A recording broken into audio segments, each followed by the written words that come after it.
Good afternoon, welcome to day 2 of the developer sessions at EGX Rezzed. I'm super excited about this next one. It's a game I'm really looking forward to finding a bit more about. I'm Martin from Eurogamer.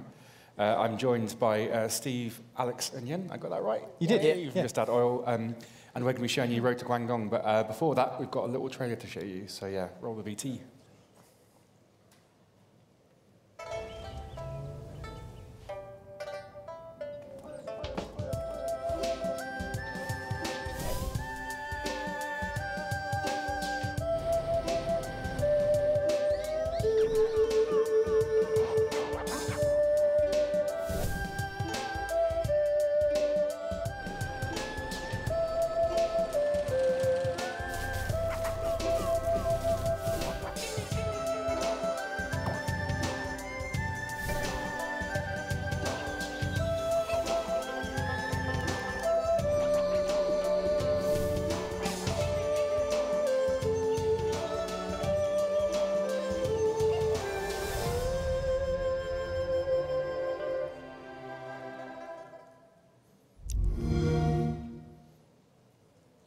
That's looking amazing, and we're going to see a lot more of that in a lot more detail over the next few minutes. But before we go into that, it'd be cool just to get like an introduction to each of you and tell me a bit about kind of your history before this.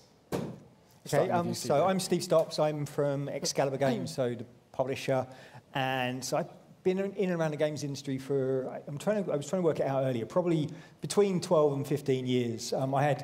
We won't get into how I got into the games industry. We were talking about that earlier, but it's an odd story. Not a route I would recommend going in. But so I used to work at Blitz Game Studios as a producer, and then I ran my own small game studio called Lumo Developments for a few years, where we did a lot of mobile titles, some of which people might have played. And now I'm head of product for Excalibur. My name's Alex Darby. I've been making games professionally since the mid-90s. I sort of started off working for Codemasters many years ago. I worked on a lot of racing games. And then after a couple of different jobs, I started a company called Freestyle Games, who made the DJ Hero franchise. And then I've been sort of freelance / indie since about 2011 or something. So Road to Guangdong was, as Steve said, we know each other, and this was just sort of a thing we've been talking about. Hi, I'm Yen. This is my first game. I've been working as a writer for the last about 10 years, and writing mostly in speculative and science fiction. And I'm writing also Chinese science fiction at the moment. I'm doing a PhD on that, and very interested in cultural stories, which is why Road to Guangdong is a really interesting project for me. And how I came to this is we got connected with Steve and things fell into place. Yeah. So how did kind of the first concept for this game come about? Where was that first kind of germ of an idea? It's kind of like one of those odd conversations. It was over a cup of coffee. So Alex and I have been friends for years. We were trying to work it earlier, but it's probably about 15 years, I reckon. Yeah. It's probably more years than we want to count. And so we were just catching up over a coffee, and we were chatting, and I was saying I hadn't long started at Excalibur. Part of my job is to find game products. I was talking about the kinds of things we were looking for. And then Alex was saying about he'd always wanted to make a game based on Journey to the West, which is, it's a story that some people won't maybe know the text, but people of our age will know the TV series Monkey. And that's basically the story of Monkey. Comes from a 16th century Chinese story called Journey to the West. And so he was saying, well, I've always wanted to make a game like this. So we were chatting about it, and I said, well, that sounds like the sort of thing we would publish. Come up with a proper concept and pitch it to us, which he did, and we liked it. And then off the back of that, we were like, okay, well, the game we were going to create was a road trip game, and it was going to have driving and repairing and a story. And we were like, well, I didn't feel comfortable that Alex and I, as two middle-aged white men, would do a very good job of telling a story set in China. So I kind of reached out to the network and said, look, I'm looking for somebody who can help us write this story and do it justice. And by a series of coincidences, we met Yen. Basically, Yen's introduction was a thing. I've never worked in games before. I don't know if I'm the right person for you. Let me ask you a whole bunch of questions. I might be able to find the right person. And that immediately made me feel that Yen might be the right person for us. Because I don't like just we didn't want to just make another game story. It's really good to get a different perspective, and so that's how we met Yen. And that's kind of the gem of that, and then pulling together the team of people to make the dream that Alex had come true. It makes it sound like, that is, it's sort of a weird one. It's like it's a game that's been gestating for a very long time. And then, when Yen came on board, we just sort of sat down and talked about it. And then I think in a lot of ways, it's sort of become as much of a product of Yen's mind as it has of anybody else's. One of the things I love about that creative journey of making games is you start from a starting point if you think you know what you want to make, and then as people start collaborating and coming up with their own ideas, where you end up is never quite where you started from, and is nearly always 1,000 times better than you could have imagined. It's quite an interesting take on, I think we're getting to the story a bit later, but just quickly, there's obviously it's been done like before, Monkey's been kind of done before, Enslaved kind of did it in video games, but this is a very different take on it. But is Andy Serkis playing the car in this? Yeah, well, the funny thing is, in the end, we didn't actually end up doing Journey to the West. That was where the idea came from. Yeah. But, I mean, there are references to it in the game, but it's not in any way explicit. The car's called Sandy, but that's about as far as the obvious references go. If you can spot the other references. Yeah, then you can give Yen a high five if you can spot the other references. Okay, cool. And how many of you are working on it at the moment? Just the four of us. Yeah. Just the four of you? So I'm doing most. most of the hours, I think, probably because programming's the most boring and long-winded part of making a game. Yeah. And then we've got Nick, who's doing the art, Yen's doing the story, and then we've got a chap called Chris, who's freelance composer, who's done all the audio for it. And how long has it kind of taken to come together as well? Probably, I don't know, from the original conversation was probably about this sort of time last year at the coffee, and then I think we actually started. It wasn't until September. Probably September, so quick. We had some early prototypes of some driving and stuff coming together pretty quick. Nick is the artist who I used to work with at Team Lumo, so some people who are familiar with that work would probably recognise some of his colour palette. He's got a very distinctive style. Yeah. But he's also, as well as being phenomenally talented, he's so quick. Yeah, he knows about shades of purple that don't normally exist, as you can tell from this picture. Nick experiences the world in a very different universe. He lives outside of time and space in a way that we would generally understand it. Cool. It'd be great to go into like a bit more detail in the game itself. So before we do that, it'd be have a look at the story trailer and kind of go into a bit more detail. Yeah, sounds like a plan. That'd be great. So roll the story trailer, please.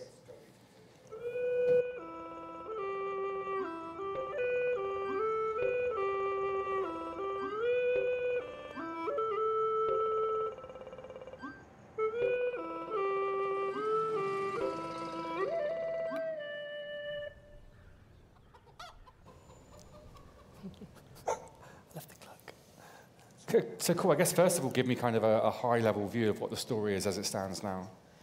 The story is based on these two characters, Sunny and Kuma. Kuma is actually the oldest, reference to the oldest aunt that you have.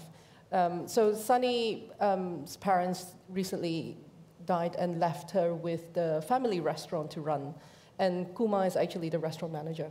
Mm-hmm. So together, they have to go around and do a road trip around Guangdong to meet the other family members to get their approval, and in the meantime, rekindle old relationships and gain secret recipes and stuff on the way. Yeah. And how did that kind of differ? How did that differ from the story that you originally kind of envisaged? Well, that's a difficult one. Like, I think we sort of took a conscious decision, Steve and I, when we were very first talking about it, that we wanted to make. I've always wanted to make a Wes Anderson film that's a game. Yeah. But and like, how I'm not claiming that this is a Wes Anderson film, obviously, but like the thing that I personally love about Wes Anderson films is that there's not really a lot of point to them. Like he might explore some deep truths or whatever, but it's really a lot of random things happening to people, and then you experience it with them, and then it stops.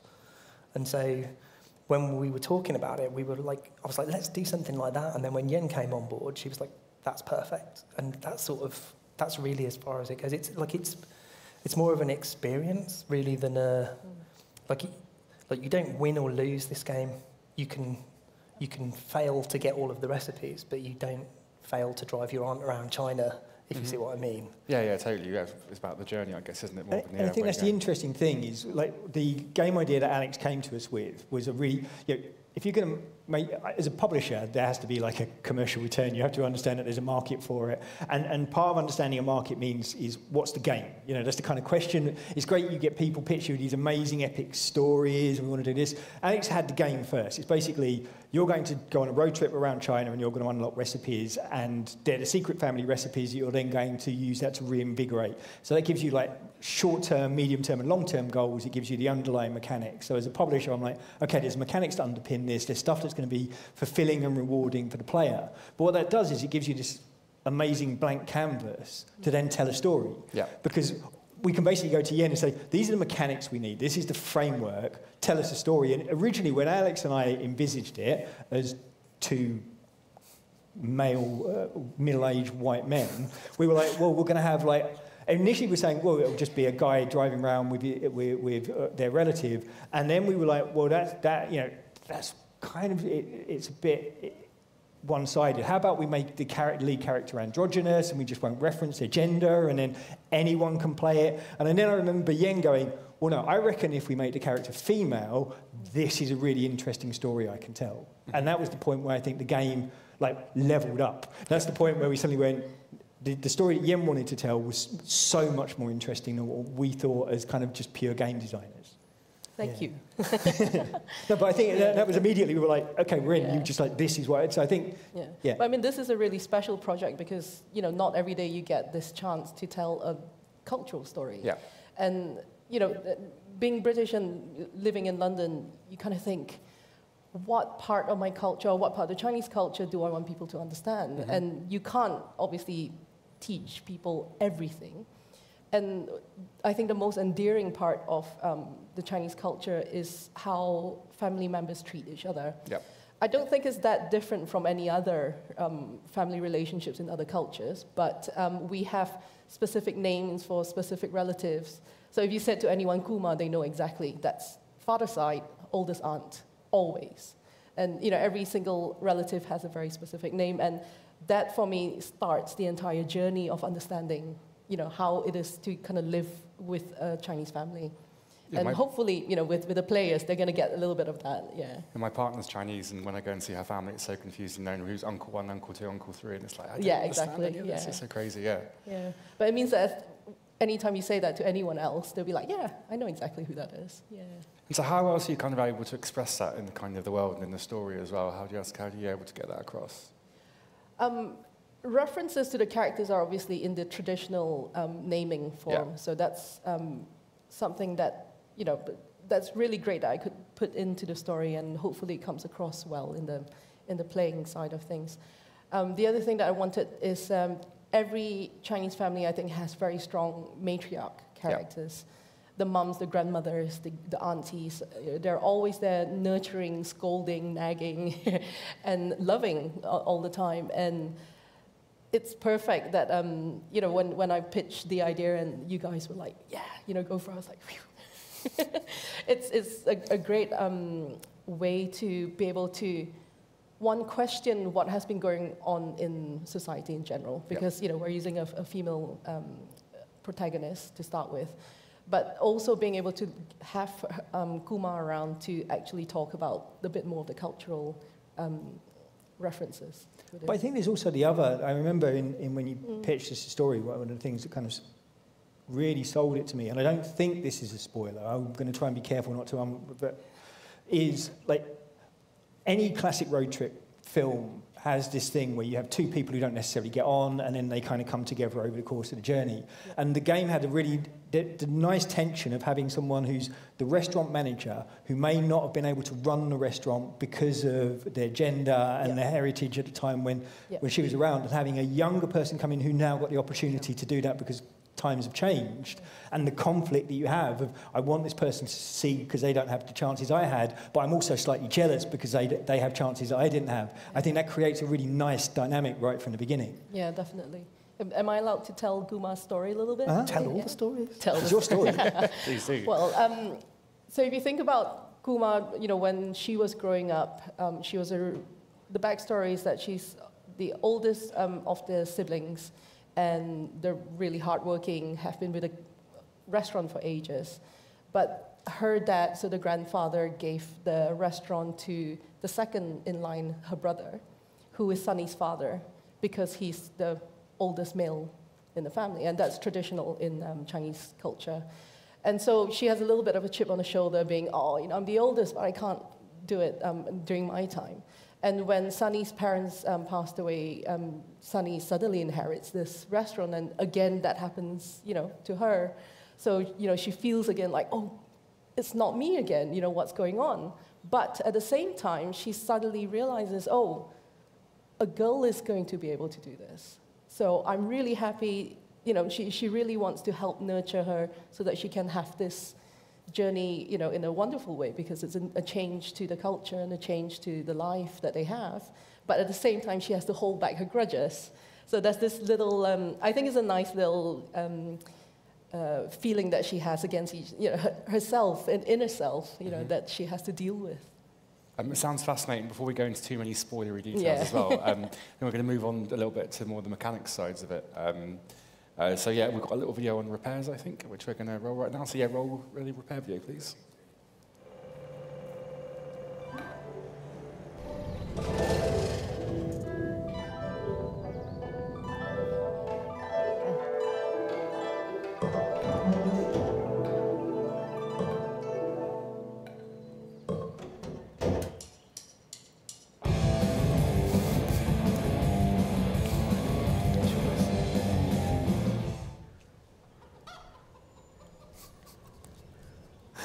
That's very interesting. But, I'm someone who loves cars, but I can't even change a spark plug. So how much of like of a working mechanical knowledge am I going to have? Almost zero. Oh, good. As long as you know which bits keep the bottom of the car from touching the floor, you should be fine. So like as Steve alluded to, the mechanics are pretty much, depending on what level of abstraction you look at the problem from, it's sort of broadly speaking like Final Fantasy VII or any number of other games where you go along and random things happen and you deal with the consequences. So in this, you're going along in a car and the random things that happen to you are breakdowns, and so you have to make sure you've got the right parts to swap them out, and the majority of stuff you'll be able to fix by the side of the road. Sunny just sort of, as you can see in the video, she gets out the sort of like a Haynes manual style rendery thing, and you look at the car and you get some tips on diagnosing the problem, and there's sort of help information that says, you know, if you've got an oil leak, then, you know, if it suddenly happens, probably there's something else wrong with the engine, go and look for other stuff that might be wrong. And so you just, you know, from the start of the game, we're obviously going to slowly get people used to the idea that bits of the car will go wrong. We won't just like throw them into a broken car and hope they can fix it. But yeah, it's that's sort of the sort of moment-to-moment loopy bit, is that you know, you go along, your car breaks, you fix it, and that constant sort of economy of how much money have we got to play with, how many parts have we got, how fast can I drive the car, how slow can I drive the car, how much petrol am I going to use. It's not sort of like a terrifyingly in-depth simulation, it's more just to give you interesting choices, really. Where do you kind of pick up the stuff from as well? Is it kind of roadside services? Is there an AA in there that can kind of come along and give you a hand? Essentially, yes. Yeah, if your car breaks down, you can sort of call for help. And although it's not, we just kind of smoke and mirrors you to the nearest garage. And then but there is a tow truck. We do have a tow truck. We do have a tow truck. It will eventually come and pick you up. Yeah. There's a tow truck. But yeah, you don't have to physically like walk to a phone box or anything, you know. But yeah, you can buy parts at garages. Like if you know that your engine's likely to go, or you see, you know, some piece that you know is going, you can pick it up. Or if you run out of money, there's scrap heaps at the garages that you can sort of sift through and find the occasional gem that will save you a couple of hundred units of money. Does the car kind of evolve over time? Is there any kind of room for kind of, not exactly tricking out of a nitro booster, because it doesn't seem like that kind of game, but kind of adding to it here and there? That's not a thing we're not going to do. At the moment, it's about like repair and keep it on. Yeah. But I've got a feeling, because you're about the third person that said, hey, can I customise my car? So, you know, we'll probably get to a point where we'll be adding customisation. But at the moment, we've got like a really simple management loop where you've got money and you've got a car that wants to keep breaking down, so you're going to try and keep it on the road to get between the destinations and try and collect all your recipes. But yeah, you you never know, this game could teach you a little bit more about what's like to go wrong with your car. Because nominally, although it's nice and easy because you've got health bars and everything, and it just shows you what if you look at something and it's got a low health bar, it probably needs replacing. But they're all kind of linked in real-world sort of ways. So if you run the car regularly without much oil in the tank, you're going to cause yourself problems with the engine. So you'll learn a little bit more about maintaining your car whilst playing the game. Yeah, I mean, it's not got like a simulation engine the way like something like Forza has, but there is there's a real relationship between the revs of the engine and how much petrol you use and how much oil gets used and all that sort of stuff. And as Steve said, the one thing that is a limit on the way that the game runs is when you start off with a finite amount of cash. Yeah. So you've got to run that economy of keeping your car on the road by using the minimum amount of money, and the more effectively you do that, the longer you'll be able to stay on the road, the more relatives you'll get to visit, the more recipes you'll have when you have your sort of family meal at the end of the game. We're going to this a little bit later in the next section, but also I've got a car myself, which is quite an old car that breaks down a lot. But you end up having these weird kind of intimate relationships with your cars, especially when they're quite sickly like this. Is the car itself like a character in this that you end up having this kind of, in a healthy way, have a relationship with? Well, she's got a name, she. I even called her she, that's worrying. Sandy's got a name. I don't like to gender cars. I think cars can be whatever they want. It's, Sandy, the car. Yeah, it is Sandy. Well, it has its own history as well. Oh, okay. Yeah. Big A. Well, I was going to say, how do you express story through this car as well? Because people don't normally associate kind of driving games or driving elements of the story, but how are you able to kind of express that story through there? Well, I think when you're writing a story that's like this, the backstories for each character and the car included and the music included, it's all very important, because as we're making the game, if we're aware and thinking of their backstories, I think we will naturally write the stories within it. Mm-hmm. And as a player, you'll then be able to feel it as as it unravels. Cool. Yeah.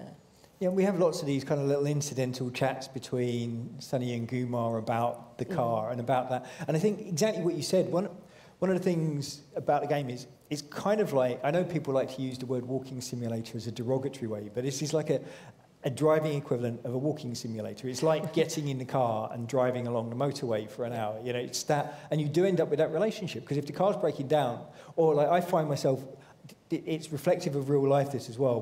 When the petrol light comes on and you're like, will I be able to make it to the petrol station before the engine conks out? And that does, the character of the car comes through in the way it responds and how you feel about it, because of how you're constantly having to put care and attention and love and repair into it. And that choice of, do I get a second-hand engine out of the scrap heap and put it in my beloved car, or do I go to the mechanic and get a proper new engine fitted? And they're the kind of choices you can make, and that changes how you feel about the car because of those decisions you're making. That's cool. We've got a bit more detail on the car now as well. We've got one last video to roll through. So yeah, roll the driving video, please.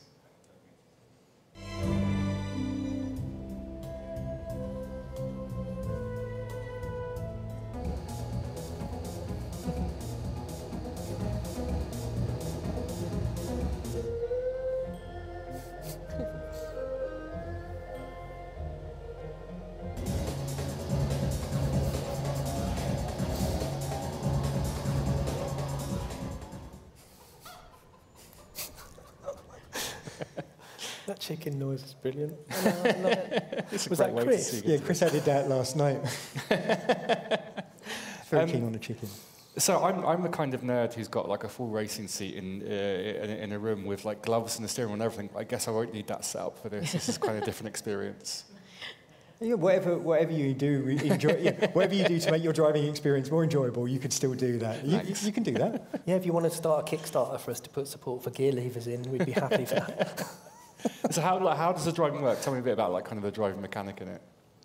I mean, it's broadly like any driving game, really. Yeah. You sort of, essentially, in the story, Gumar's got like a set of specific people you have to visit before, in order for the restaurant to sort of happen and for Sunny to reconcile the differences between them, and all that sort of stuff. And so Gumar will point you in a location and you'll go and speak to somebody and they'll give you stuff, and that stuff will say, maybe take this to your cousin or whatever.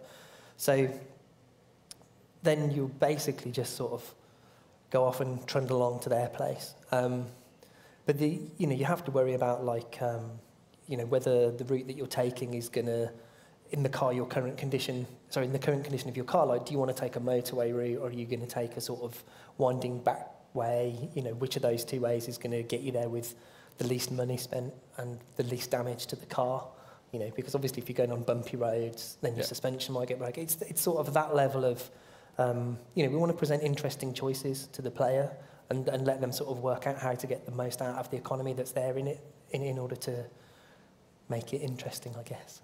But it's also that act of, it is like, when you go on, like, I go to Cornwall regularly, and that from where I live, that's a 6-hour drive. And the first half an hour is quite, it feels like a slog. And then you get into this nice little place, and then the middle 5 hours goes like that. And it's kind of like that. It's just a thing where you're driving along these nice roads in these beautiful countryside with your radio and Gumar nagging you from the side. Right. And that's kind of, it's like going on a road trip. And that's kind of what we wanted, is that it's like a slow driving game. It's not, you're not going to be tearing around bends. Well, depending, one of the discussions we were having is what Yen and I were talking about earlier is the music that's on the radio definitely changes your driving speed. There's probably a link, like it is in the real world, between BPM and miles per hour.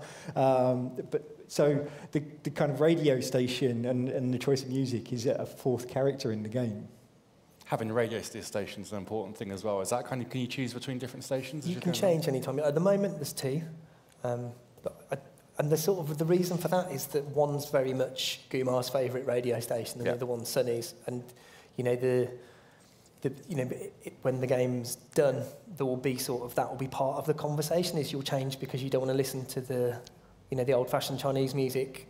Assuming that's how you feel as Sunny when you're playing it, and then Gumar will get to one of the banging tracks, and Gumar will just go click, and then you have an argument about it, and that's what it's about, really, is that driving along. And this is ridiculous, right? I was playing it. I finished the demo that we were showing at the show in the Xbox room. I finished that last week, and I didn't do a lot of sleeping last week because I wanted to make it really good. But as a result, I was playing that motorway section, but I was listening to Gumar's music, and it actually made me tear up. And I've done nothing but look at this game for nearly 5 months, and that's unusual. Normally, I'm sick to the back teeth of games that I'm working on by the time I've done this much work on them. But like Steve said, it sort of becomes, you sort of end up, in an ideal world, what I want the player to feel like is that they're sort of stepping outside of the world that they exist in and entering this weird sort of pastel, washed out version of 90s China, and actually feeling like they're in it. If you see what I mean. Yeah, totally. Sorry, I was just going to say, I don't drive in real life, but I find this really zen. Just put Gumar's radio station on and then start the car and keep going. And it's like, I can just play that for ages. I think I'm going to get you to do a loop for me. It's like never ending. Yeah. So I'm the kind of person, when I play Grand Theft Auto games, I stop at all the traffic lights and I stop at the zebra crossings and everything. And I relish the idea of playing a game with like a speed limit, which I've got to stick to. I like that. What about players who aren't maybe so laid back as me? How are they gonna? They're gonna find that their engine wears out and they run out of oil, and they get there quicker. And they might find that. I mean, again, it depends.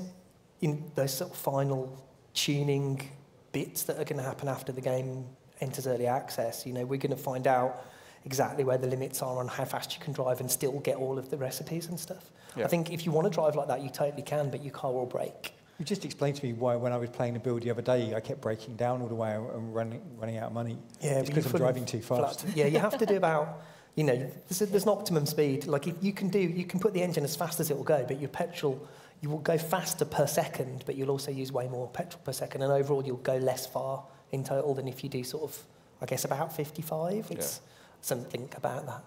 You've spent a long time with part of your career making cars go very fast. How does it feel all of a sudden doing something like this? Is it quite counterintuitive, or is it like a rebellion against? I honestly don't know. I've spent, I've never, to be super clear, I never did the physics on those racing games. Yeah. Just because I don't want anybody to think that I'm claiming I did, not because it matters. But I've played an awful lot of racing games and been involved in a lot of racing games, and I think for me, it's nice to have a game where I'm not worrying about the optimum racing line or whether or not I could brake half a second later to get around that corner. Because I used to do the AI mostly, and the AI in this is going to be a lot more straightforward. It's not going to have to know about, whether or not it should be holding grudges against people or like breaking late or like, you know, if it's got on the inside line, who should it back off or not? Like none of that stuff. It's just going to trundle along. Cool. We've got time for a few questions at the end of this. There's going to be a microphone just there. And also, as a little incentive, we've got some merch to hand out to anybody who does have a question. But I'll give you some time to head up there. Before we do that, some basic questions. When you're kind of aiming to release, and kind of what's the plan with that? So we're expecting the game to... So we're going into early access on Steam, first of all, with like the first chapter of the game. Mostly because we've got some thoughts on things like, do we need mechanics to upgrade the car? You know, what do people like about the driving? What don't they like? What stuff? So we've got a whole world of stuff we need to learn. And so we want some people to join us on that journey. So we're hoping we're going to early access at the mid to end of May. We're kind of in the final phases of just getting the game all together. And as Alex alluded to, we've got like the first playable we're showing to the public on the Xbox stand. And then we're hoping to release on PC, so Steam and Xbox and other platforms to be confirmed, but definitely Steam and Xbox, probably August. It depends how much feedback we get. If people come and go, we love the story, we love the game, everything is brilliant, we can kind of go, okay, well, here's the rest of the story and have fun. People are like, what we want is we want traffic lights and we want this, and you know, we need NPC vehicles to bear grudges and all of that kind of stuff. then that might take us a bit longer. But yeah, so that's our plan. Cool. I look forward to it. There is a demo, obviously, on the show floor on the Xbox stand. Yeah, ID Xbox. It's on Xbox. Yeah, so you kind of go in. As you go into the room, you turn left and you'll see Alex and Yen there on the stand. Please come play it. It's been so useful seeing people play the game for the first time. Poor Alex has got a whole load of work to do after the show. It's fine. It's been great. It's almost all stuff that I knew wasn't quite right.